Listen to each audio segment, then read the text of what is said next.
بسم الله الرحمن الرحيم. الحمد لله رب العالمين، إنه خير ناصر ومعين. ثم صلاة وأتم التسليم على أشرف الأنبياء والمرسلين، حبيب إله العالمين أبي القاسم المصطفى محمد. اللهم صل على محمد وعلى محمد. طب القلوب ودوائها ونور وأبصارها، وعلى أهل بيته الذين أذهب الله عنهم الرجس وطهرهم تطهيرا. صل على محمد. قال الله عز وجل في كتابه الكريم: بسم الله الرحمن الرحيم. كل يعمل على شاكلته، آمنا بالله، صدق الله العلي العظيم. صلوات اللهم صل على محمد وعلى محمد. First of all, we need to give thanks to Almighty Allah subhanahu wa ta'ala for giving us this opportunity and this moment to have this very important interactive session. This, of course, is not going to be like any other sessions that we have, sort of monologue session. I want to make sure it is an interactive session where we are able to benefit from each other, inshallah. And you all know the topic of discussion. It's a very important and fundamental topic. And we often receive these questions, especially from the youth and from students, as to whether deen or faith is based on inheritance or it is based on choice.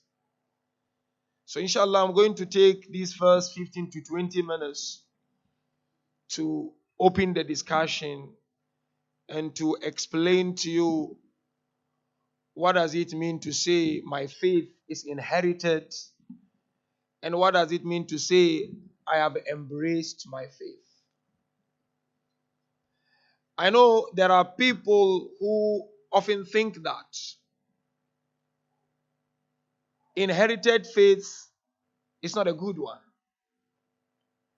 There are so many who are of the view that embraced faith is the best one. So I'm going to take you through a journey. And this journey, inshallah, will help us understand so many scopes. Not only on our faith, but when it comes to also upbringing of our children. To those of us who are young parents, and to those of us who are aspiring to get married and to be blessed with children. You see, the ayah I quoted earlier on, I want to kindly pay attention to this. And if you have any question or anything not clear, you can ask later and we can have more discussions. It's Surah to Isra, verse 84. You see, if you look at this ayah, Allah is saying, "Kul kullun ya'malu ala shakilati." And Allah is talking to our beloved prophets. Tell them, each one of them acts according to his or her own style. So I want you to bear in mind, keep in mind this ayah, because that will be our point of departure for tonight's session or tonight's discussion. To inherit my faith or to embrace my faith, which one is better than the other? Any response here? I need some responses before I move on. To embrace, why? I think if you can give a mic will be excellent, because I want to make it more interactive. Even these 15-20 minutes, I want to make it more interactive. Because I want by the end of this session, we go out thinking of our major responsibilities as Shias and as lovers and followers of Ahlul Bayt. So, to embrace or to inherit, which comes on top?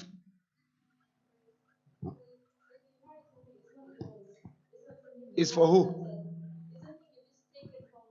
So if you inherit money from your parent, it's not yours anymore. You've taken them to Barzakh, though the money is not yours anymore.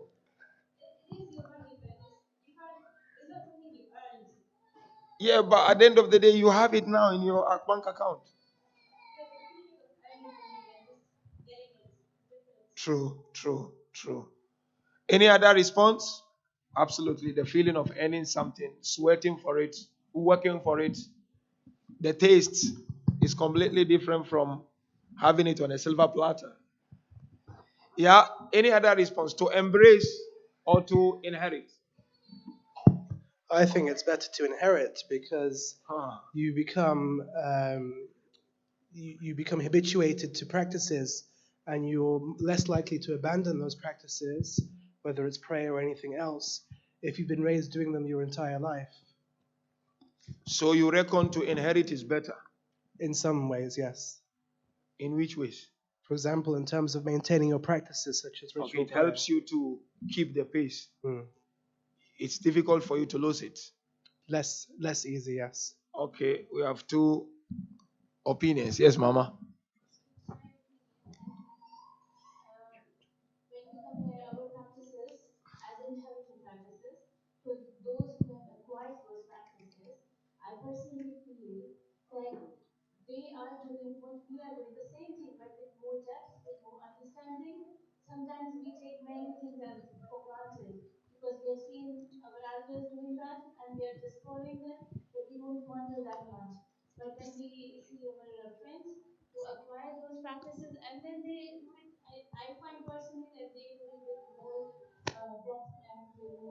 Than you. What informs you that you are not in them?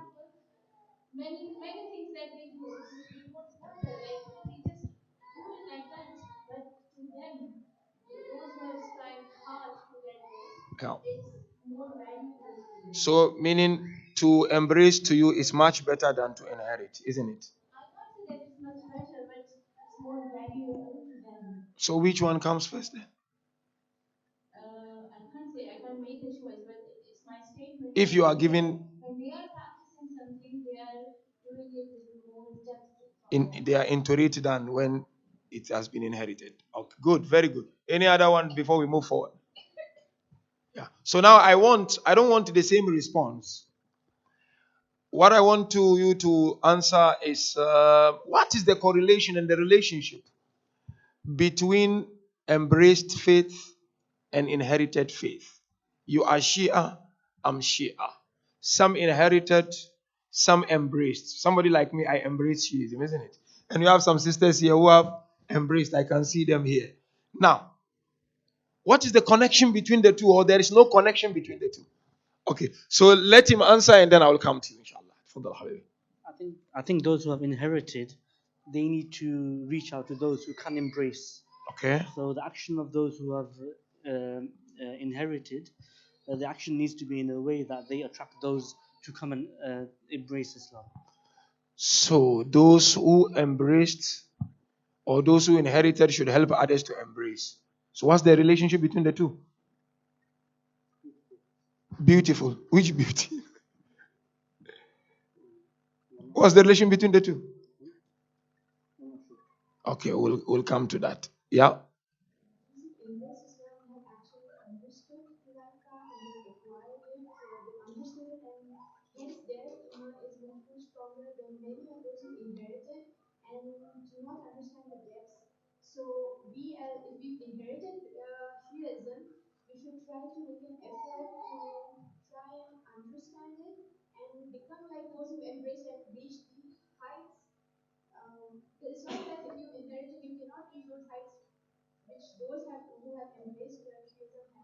Okay, very good. That's also a good one. Any other response before I move forward? Okay, Mama.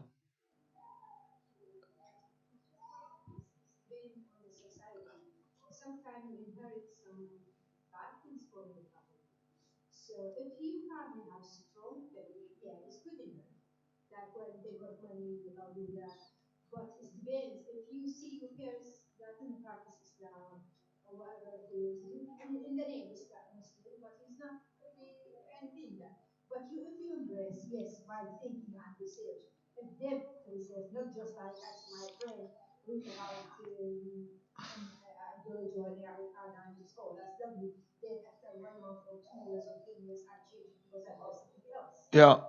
So there is something in So what's the connection between the two? the connection between by following the right path. If I, for example, for me, I inherited and I'm very proud because my grandma was so great lady. Give me religion more than my parents. Till now, I remember the spirituality and I follow it.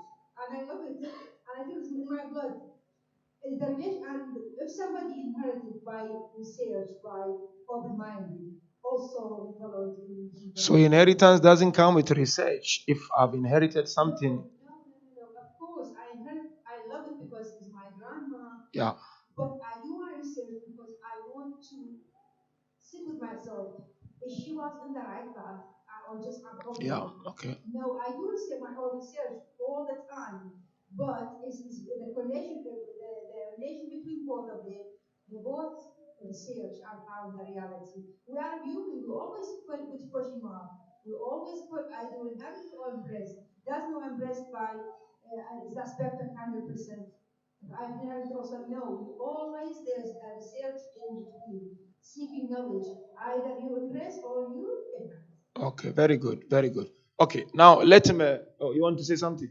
Okay. No problem. Allow him. I think with inherited, in certain cultures, there are blurs between religion and tradition. And if you've embraced, you've probably been able to part and put each in its own box and know. You probably have a truer version of Islam rather than in some cultures where it's But intertwined haven't you with. seen people who have inherited and they are much better than those who have embraced? Oh, absolutely. Yeah. So where do you draw the line? That is what it boils down to, doesn't it? That's Whether why it's we are inherited here. or embraced, you're still researching and you're still striving. Absolutely. That's true. So to cut a long story, anyone want to say from the young girls here? I see the lady, she spoke very well. Any one of you want to say something? And from the young boys, where are the young boys? Anyone wants to say something? Okay, there is a lady who want to say something. This is a very interesting discussion. Yeah. Yeah, I just want to say I think inheritance and embracing are very similar. The only difference is your personal conviction. That's why I think. Okay, she said both are the same, but the only difference between the two is your personal conviction. That's good. So now let me also add my voice here so that we can open the discussion more. I'm of the view that we have all understood what is to inherit and what is to embrace. To inherit simply means born in it. Your father or your mom or both parents, they born you as a Shia, and then by virtue of them being your parents, growing under them, you also become a Shia. That's inheritance. And most of us here, we have inherited our faith from our parents, whether from Iraqi, from Khoja community, from Africa, wherever you're coming from. Most of us here, we were born Shias, isn't it? And by virtue of being born to parents who are Shias, we toe the line. That is to inherit. So I will come back later. To embrace, no. I've not inherited from neither mom or dad, or from grandmom or from uncle. I just felt like I need to make some research to understand what is this. So through my research, got tired of it, but I continued making my research. And as a result of my research, I got to a conviction and I accepted it. Now, look at what Islam says. That is where I want to draw your attention. Any believer, although we are talking about Shias because we are Shias, but I want to look at it from a belief point of view. Whether Shia or non-Shia, Muslim, non-Muslim. There is no believer on earth who has not inherited something of his belief. All of us were born. I mean, I wasn't a Shia before, but I was born in something else, isn't it? So by virtue of being born to those parents, I inherited from them immediately. Christians, you go and ask them. There are so many of them who were born Christians. And because they were born in Christian families, they became Christians. Likewise, most of us sitting here, we are Shias, isn't it? Now, if your parents happen to be something else and not Shias, were you going to be Shias at that time? You see, the Holy Prophet mentioned, I want you to pay attention to this. Kullu mauludin yuladu ala al-fitra. This is a tradition which is widely accepted by both Sunni and Shia. And even if you go to the Gospels, there are traces of this type of tradition there. Not with the exact wording, but you will find that every birth who arrives here in this world arrives on fitra. Except maybe illa anna abawai yuhawidanihi aw yumajjisanihi aw yunassiranihi. Except that maybe he came to this world and realized that father is Yahud, or father is Christian, or father is a fire worshipper. So this is why he's trying to say, all of us, when we arrived here, we arrived with some inherited faith, either that of our father or that of our mother. There is no one here who can tell me I have not inherited faith from someone else. It's a natural thing that the house you were born in, you will get something. And this is the point I said I will see. You know, according to Islam, each and every human being has three fundamental features. Everyone, Muslim, non-Muslim. And this will shed light more on these inherited features of faith. The first one, they said, is called Sifatu Asasiya, which I've got nothing to do with tonight. Every human being, when he arrived in this world, Allah Ta'ala brought him to this world by providing with mechanisms of choice. As young as he may be, yes, potential to choose as he grows. As I said, that's not a big deal for me. The second one is the most important. Sifatu iqtidai. Accidental attributes. Sometimes you find in one family, siblings, one is too cheeky, and one is very quiet. One is too generous, and the other one is very stingy, chisel. You find this one violent, and the other one relaxed. This is what they call accidental attribute. By accident, you inherited either from mom or dad through the collision of the genes. Religion is the same. Faith is the same. If a person is born to atheist family, that's what you will grow with it. So all of us, one way that we have inherited what we've been doing. But does it stop there? No, that is where the embrace comes in. Here in our theology, we are taught that embraced faith or inherited faith or inherited attribute, we can either make it more perfect or we can either make it go down completely, losing it. So first, you have inherited. You are a student at university. The day you came to this world before maturity stage, whatever you were doing, it was based on inheritance. Hence the ayah I quoted. Kullun ya'malu ala shakilati. Quran says everyone act according to his own style. Here in Tafasir, there's a style mean what you have inherited from your family. You were praying, you were going to Ma'atam as young as you were. You have inherited it. But is that enough? No, that's not enough. Whoever stick to what he has inherited and doesn't want to work and do anything about it will not enjoy it.